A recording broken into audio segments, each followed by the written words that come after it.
आज हम बात करेंगे एंटिटी इंटीग्रिटी और रेफरेंशियल इंटीग्रिटी कंस्ट्रेंट के बारे में। इससे पहले के लेक्चर में हम पढ़ चुके हैं कि अगर किसी टेबल के अंदर सेट ऑफ एट्रीब्यूट्स किसी टेबल के रिकॉर्ड को यूनिकली आइडेंटिफाई कर सकते हैं तो वो कहलाते हैं सुपर की। लेकिन अगर हम उस सुपर की के अंदर से कुछ एट्रीब्यूट्स हटाते चले जाएं और तब भी वो उस टेबल के रिकॉर्ड्स को यूनिकली आइडेंटिफाई कर पाता है, तभी वो क्या कहलाता है, सुपर की। लेकिन एक पॉइंट ऐसा आएगा कि जहां पर हम उस सुपर की में से एक भी एट्रीब्यूट हटाएं तो वो उस टेबल के रिकॉर्ड्स को यूनिकली आइडेंटिफाई नहीं कर पाएगा, तब वो पॉइंट कहलाएगा मिनिमल सुपर की। तो ये मिनिमल सुपर की टेबल की कहलाती है। तो ये क्या कहलाती है, मिनिमल सुपर की कहलाती है की ऑफ द टेबल। तो जैसे हमने लास्ट लेक्चर में पढ़ा था, एक टेबल में एक से ज्यादा की हो सकते हैं। जैसे स्टूडेंट टेबल में उसकी आईडी, उसका आधार, उसका phone number.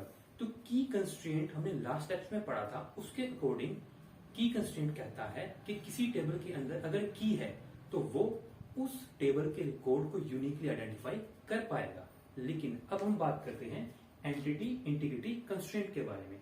Entity integrity constraint कहता है कि अगर किसी टेबल के अंदर कोई की है और वो है प्राइमरी की, ठीक है, तो उसकी जो वैल्यू होगी वो यूनिक तो होंगी, लेकिन वो नल वैल्यू नहीं हो सकती। ठीक है बात। तो की कंस्ट्रेंट कहता है कि कोई की है, उस नंबर ऑफ की है टेबल के अंदर, उसमें से हम एक की को सिलेक्ट करते हैं एज ए प्राइमरी की।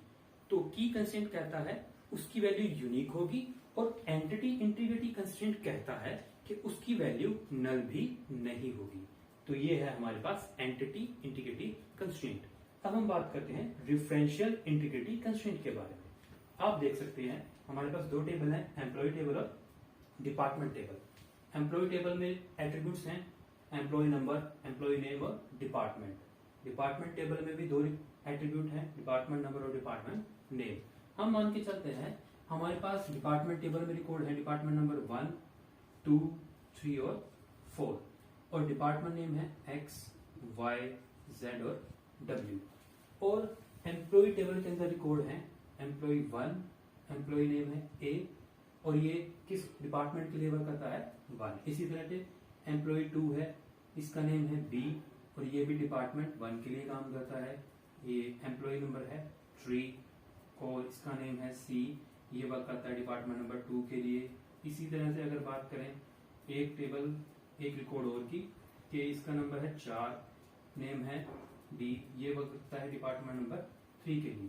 तो आप देख सकते हैं कि यहाँ पर एम्प्लॉय के रिकॉर्ड हैं, एम्प्लॉय नंबर, एम्प्लॉय नेम और डिपार्टमेंट नंबर।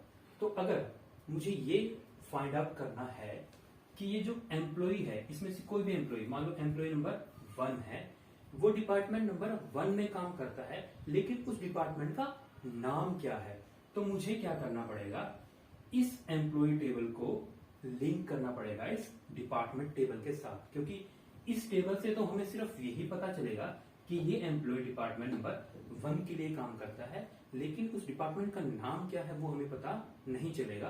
तो हमें इस टेबल को लिंक करना पड़ेगा डिपार्टमेंट टेबल के साथ, तभी हम जान पाएंगे ये किस डिपार्टमेंट के लिए काम कर रहा है, उसका नाम क्या है।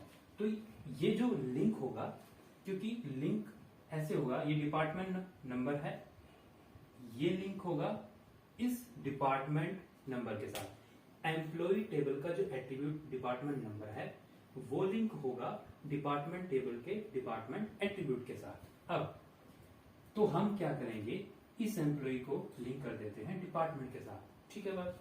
तो जब ये लिंक होगा तो ये कहलाएगा दोनों के बीच में रिलेशनशिप। ठीक है, ये क्या कहलाएगा, रिलेशनशिप। रिलेशनशिप का मतलब ये एम्प्लॉय वर्क करता है डिपार्टमेंट के लिए। तो जब ये हमारे पास क्या है, रेफरेंस, ये रेफर कर रहा है और जिसको किया वो है रेफर्ड। तो जो रेफरेंसिंग टेबल है उसके अंदर जो एट्रीब्यूट रेफर कर रहा है वो कहलाता है फॉरेन की। ठीक है बात। और ये है रेफर टेबल, ये रेफरेंसिंग टेबल, रेफरेंसिंग टेबल के अंदर जो एट्रीब्यूट होगा वो कहलाएगा फॉरेन की, और जो रेफर्ड टेबल है उसके अंदर जो की को रेफर किया जाएगा वो मोस्टली होती है प्राइमरी की। ठीक है बात। तो रेफरेंशियल इंटीग्रिटी के अकॉर्डिंग से एक टेबल अगर दूसरे टेबल को रेफर करेगा तो रेफरेंसिंग टेबल जो है उसके अंदर जो एट्रीब्यूट रेफर कर रहा है वो है फॉरेन की, और जहां पर वो रेफर्ड हो रहा है उसको हम कहेंगे प्राइमरी की। ठीक है बात। ये तो बात होगी दोनों के रिलेशनशिप की, लेकिन रेफरेंशियल इंटीग्रिटी यहां पर क्या काम करेगा? तो हम मान के चलते हैं कि हमारे पास एक और रिकॉर्ड है एम्प्लॉय में, इसका एम्प्लॉय नंबर है 5, नेम है मान लो ई, और ये वर्क करता है डिपार्टमेंट नंबर 6 के लिए। ठीक है, तो क्या ये रिकॉर्ड इस टेबल के लिए वैलिड है? बिल्कुल भी वैलिड नहीं है। क्यों? क्योंकि ये टेबल के अंदर ये जो रिकॉर्ड है डिपार्टमेंट नंबर 6 के लिए काम करता है, लेकिन हम जब चेक करेंगे डिपार्टमेंट टेबल के अंदर जाके क्या ये डिपार्टमेंट नंबर 6 एग्जिस्ट करता है, यहां पे तो ये एग्जिस्ट करता ही नहीं।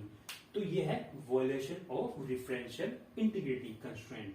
तो रेफरेंशियल इंटीग्रिटी कंस्ट्रेंट के अकॉर्डिंग से अगर एक टेबल दूसरे टेबल को रेफर करता है तो वो रेफरेंसिंग एट्रीब्यूट में वही वैल्यू आएगी जो रेफर टेबल के अंदर है। तो अगर ऐसा नहीं है तो यह है violation of referential integrity constraint. ठीक है बात।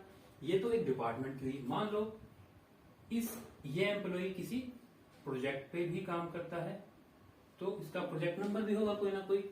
तो इधर हमारे पास है प्रोजेक्ट टेबल, यहां पे मान लो प्रोजेक्ट नंबर है 1 2 3, प्रोजेक्ट नेम है मान लो PQR, ये हमारे पास प्रोजेक्ट नेम है। तो यहां से हमें पता चलेगा कि वो मान लो 1 पे, ये 2 पे, ये 3 पे और ये 3 पे, कि ये जो एम्प्लॉय काम कर रहे हैं उनका प्रोजेक्ट नंबर ये है, लेकिन वो प्रोजेक्ट का नाम क्या है?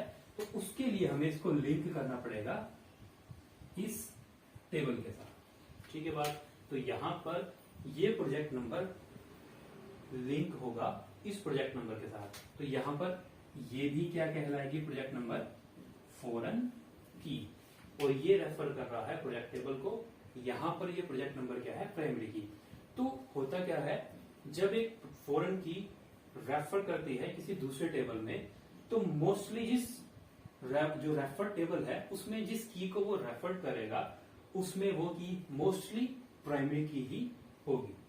ऐसा भी हो सकता है कि वो प्राइमरी की ना हो, लेकिन हम ये मान के ही चलते हैं कि वो फॉरेन की ही है, क्योंकि इससे हमारा जो सीक्वल की क्वेरीज हैं उसमें रिजल्ट फाइंड आउट करना बहुत आसान होता है। वो हम आगे के लेक्चर्स में पढ़ेंगे। तो ये कंसेप्ट है रेफरेंशियल इंटीग्रिटी, और जिसमें फॉरेन की और जो पॉइंट आउट करेगी प्राइमरी की को। तो आप ये देख सकते हैं ये एक रिलेशन है। तो जब हमने ईआर डायग्राम की बात की थी तो उस ईआर डायग्राम में हमारे पास एक एंटिटी थी एम्प्लॉय, ठीक है, उसके बीच में रिलेशन था वर्क फॉर, ठीक है, और ये था डिपार्टमेंट। ठीक है बात। तो ये जो ईआर डायग्राम है, इस ईआर डायग्राम को हम कन्वर्ट करते हैं इस टेबल में इस तरह से with the help of foreign की। ठीक है बात। तो एक टेबल के अंदर एक से ज्यादा फॉरेन की एग्जिस्ट कर सकती हैं। तो ये बेसिकली था कि एक एम्प्लॉय जो है वर्क करता था डिपार्टमेंट के लिए। तो यहां पर ये इस तरह से था, इसकी कोऑर्डिनेट n। तो इसका मतलब था कि नंबर ऑफ एम्प्लॉय वर्क कर सकते हैं किसी भी डिपार्टमेंट में। ठीक है बात। तो ये हमारे पास एक इंपॉर्टेंट पॉइंट ये है कि ये जो है प्रोजेक्ट नंबर और डिपार्टमेंट नंबर, ये क्या है? फॉरेन की। अब एक एम्प्लॉय एक ही डिपार्टमेंट के लिए काम करेगा, ये तो जाहिर सी बात है, लेकिन एक एम्प्लॉय एक से ज्यादा प्रोजेक्ट पे भी काम कर सकता है। तो अगर ये है यहां पर project number single valued attribute, तब तो ये फाइन है, वर्क करेगा। लेकिन अगर ये है मल्टी वैल्यूड एट्रीब्यूट कि एक एम्प्लॉय एक से ज्यादा प्रोजेक्ट पे काम कर सकता है, तो उस केस में यह है वॉयलेशन ऑफ डोमेन कंस्ट्रेंट। तो डोमेन कंस्ट्रेंट के अकॉर्डिंग से हमें क्या करना पड़ेगा? अगर ये मल्टी वैल्यूड एट्रीब्यूट है, इसके लिए हमें बनाना पड़ेगा एक सेपरेट टेबल, जहां पर जो एम्प्लॉय नंबर है प्राइमरी की इस टेबल की वो आएगी और साथ में आएगा प्रोजेक्ट नंबर। ठीक है बात। तो अगर ये हमारे पास मल्टी वैल्यूड एट्रीब्यूट है तो इसके लिए हमें सेपरेट टेबल बनाना पड़ेगा। अगर ये सिंगल वैल्यू एट्रीब्यूट है तो इसी टेबल से हमारा काम चल जाएगा। ठीक है बात। तो ये तो हमने बात की थी कि एक टेबल दूसरे टेबल को रेफर करता है। मींस ये जो रेफरेंशियल इंटीग्रिटी कंस्ट्रेंट है या फॉरेन की प्राइमरी की का जो हमारे पास कंसेप्ट है वो दो टेबल के बीच में है। लेकिन हमने ईआर डायग्राम के टाइम पे पढ़ा था रिकर्सिव रिलेशनशिप। उसमें क्या था कि एक हमारे पास एम्प्लॉय टेबल था और एक था रिलेशनशिप जिसमें हमारे पास था सुपरवाइजर का, कि एक जो सुपरवाइजर है, एक सुपरवाइजर एक डिपार्टमेंट में एक से ज्यादा एम्प्लॉय को सुपरवाइज कर सकता है। तो जो सुपरवाइजर था वो भी एक एम्प्लॉय था। मींस कि एक एम्प्लॉय जो एम्प्लॉय टेबल में है वो रेफर करेगा नंबर ऑफ एम्प्लॉयज को सेम टेबल में। तो उस केस में क्या होगा, अगर यहां पर है